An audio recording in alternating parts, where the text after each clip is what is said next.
হয়ে গেছে। সব শিক্ষকরাই কিন্তু সব বিষয়ে চিন্তিত। আজকে উপস্থিত রয়েছেন আজকের অনুষ্ঠানে শ্রদ্ধা করে আমি বিচার কথা বলতে চাই।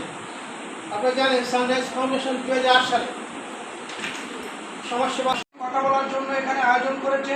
সেটি হচ্ছে আমাদের প্রয়াত বিজ্ঞানী ওয়াজেদ মিয়া স্মরণে।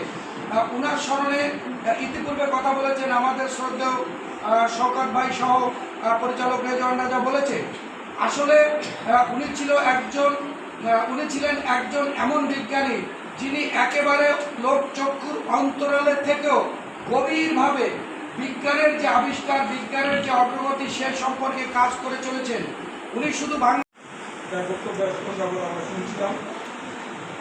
আজকের এই আলোচনা সভার শিরোনাম নির্ধারিত হয়ে আয়োজন, এটা অনেক ফলপ্রসূ হবে এটাই আমি আশা করছি। তো ডক্টর ওয়াজেদ মিয়ার যে জন্মবার্ষিকী সেই সমীর কুমার ব্রহ্মচার